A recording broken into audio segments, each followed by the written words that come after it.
Real Madrid have beaten Celta Vigo 2-0 today in La Liga, and I'm going to ask you this question. Is the La Liga title race back on? Look, it looked all set and done. It looked like Barcelona had already had it wrapped up, but they've run into a bit of bad form, back-to-back draws, and Madrid have been able to get a couple wins here. I'm not gonna completely come on and say this is Madrid's back in it; they're gonna win it. But let's just say Barca has to watch their backs because Madrid's right there, and they're the one team you can't count out in situations like this, to where the inevitable, not the inevitable, almost the impossible has to happen for Madrid to do it. This is the team that can find a way to do that, Mm-hmm. and they're finding good form. I mean, we're able to get a couple wins without having to play our strongest lineup. We're able to rest Modric, rest Tony Cruz, rest some of these guys, and still able to get these results. And Barca is struggling. I mean, right now, have you watched a Barca game, man? I mean, last time I put on a Barca game, it helped me go to sleep.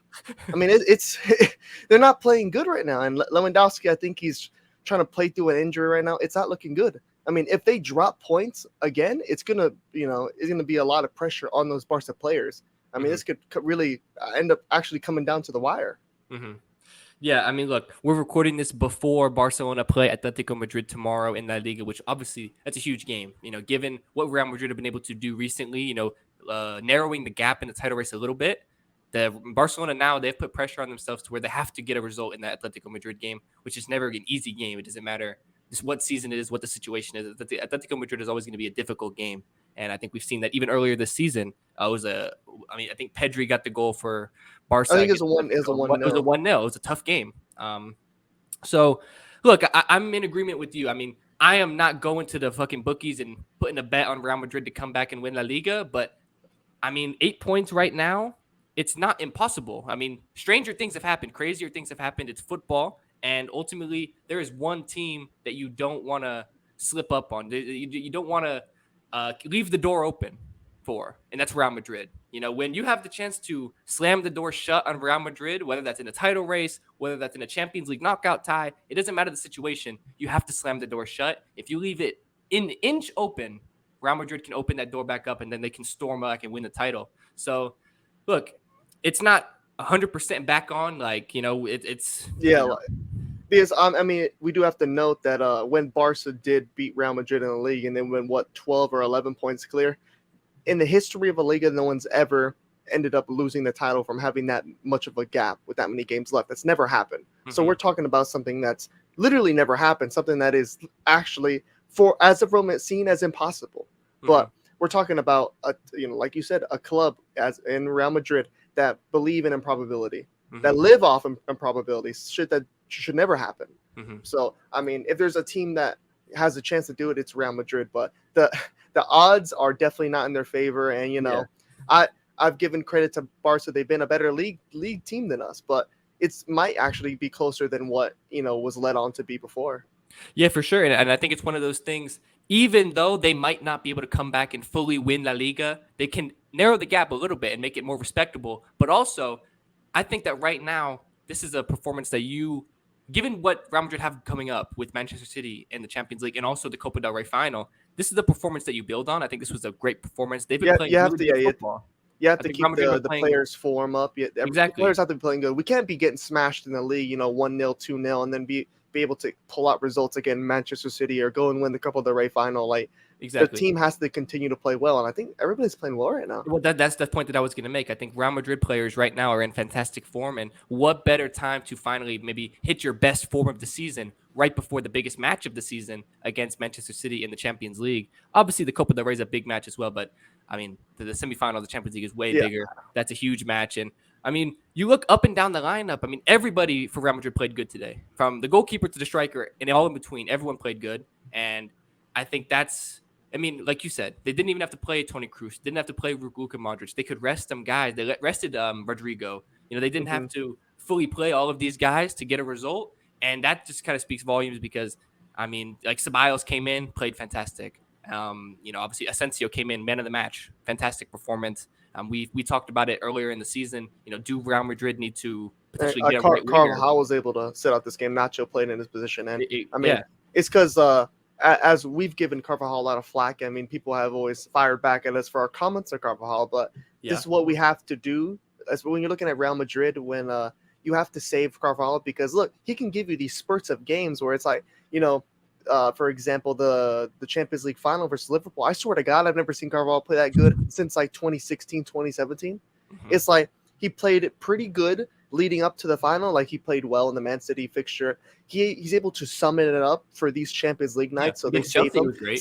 Same thing for Modric and Cruz. They tend to save them and not play them so much in the league. So it's like they're gonna give it all they got in the Champions League. Yeah.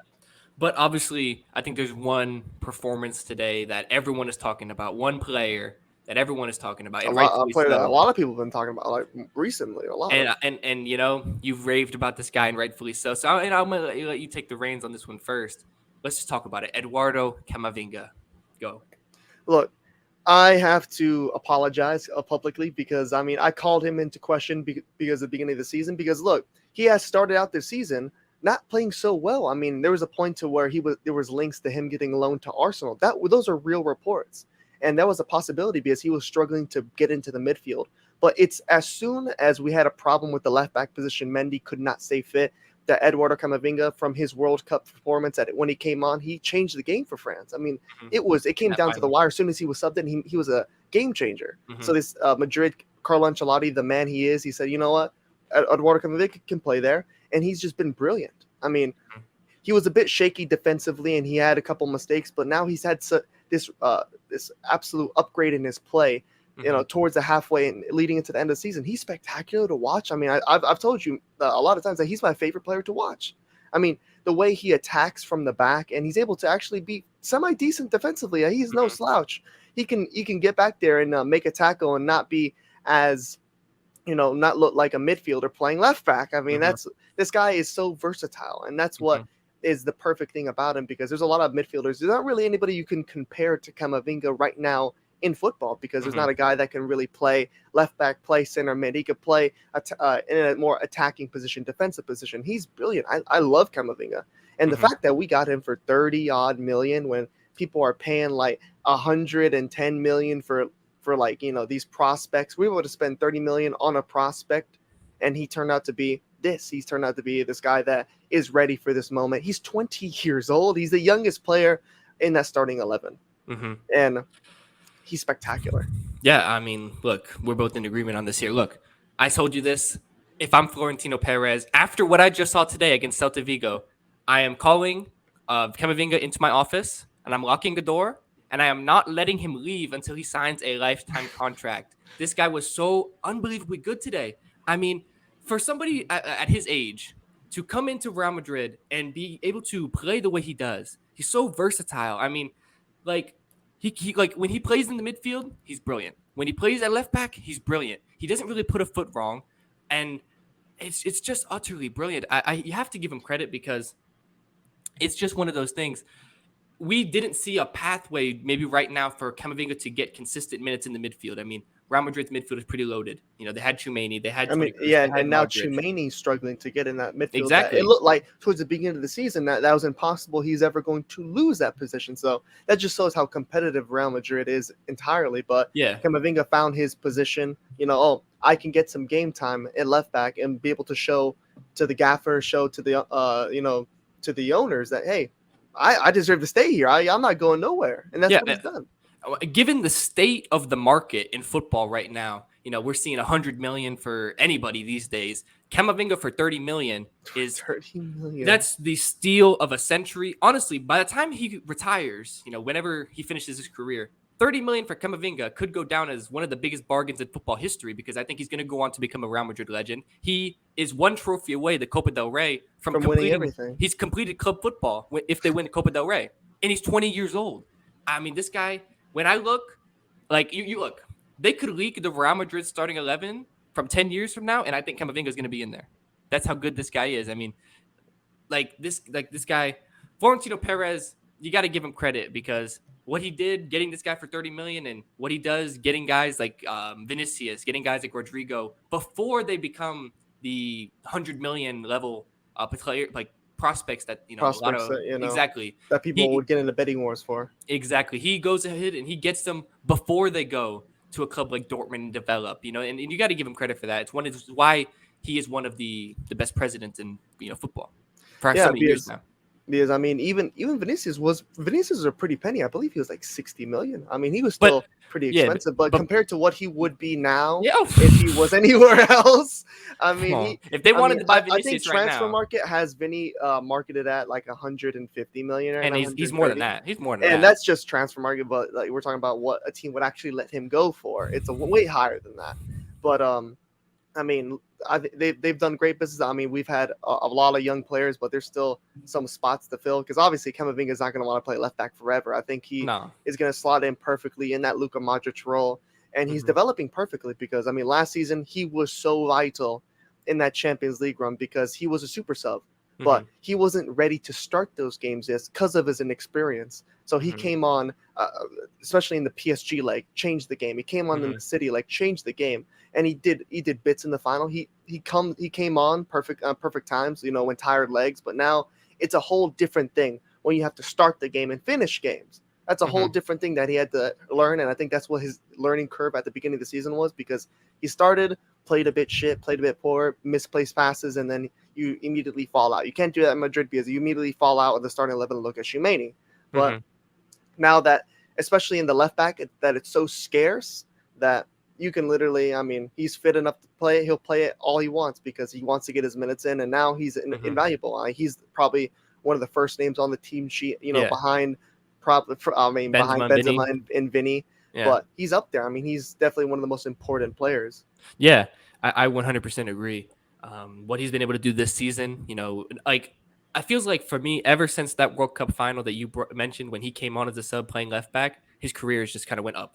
Obviously he was good before, that was like a major explosion. To me, that was like a turning point because he's been phenomenal ever since, and he's been, like you said, probably the first name on that Real Madrid team sheet. You know what I mean? For the most part since then. And I still remember all the banter that we got for all that because we wanted Mbappe that season. So you guys got Camavinga. Yeah, you're you Mbappe. The and he's Frenchman. I mean, look, he's not Mbappe, but he's pretty fucking good. Well, he's better than Mbappe would be at midfielder left back. Yeah, definitely. I mean, Mbappe ain't gonna help us fucking defend at the back, but I think the real test and something that's gonna be a must see is how he plays against Bernardo Silva because my Jesus Christ. What Bernardo Silva was doing to Alphonso Davies and Goretzka and Kimmich was downright fucking almost a crime. And if it's not Bernardo Silva, then it has to be Riyad Mahrez. He just scored a hat trick today. So Camavinga is going to get tested in probably the thing that's most questionable, his defending and his tackling. And that's, because he's not a given defender, but he's going to be asked to do that. And it's going to be in the biggest match of the season. Yeah. Yeah, I 100% agree. And obviously, there's still, I think, I just looked at it, 3 more matches until that stretch of games where Real Madrid play the Copa del Rey final, Man City, home and away. So, there's a little bit more time for them to build off of this, continue to, keep on this form, maybe even get a little bit better, and maybe get Benzema, firing on all cylinders and things like that. They're going to need it. But obviously, we're going to continue to follow Real Madrid, of course, see what happens, with these couple games. And, we'll ultimately see exactly what happens with Manchester City in the Copa del Rey final. We'll have videos coming out and all of that stuff. So, stay tuned for that. Subscribe to the channel. Slap a like on the video. Let us know in the comments down below. What do you think of Camavinga? What do you think of Real Madrid? Is the La Liga title race back from the dead? Let us know in the comments down below. But without further ado, I think we can wrap up this video. And we can get out of here. So, I'm Zach. I'm G. And we'll see you next time for another video. Peace.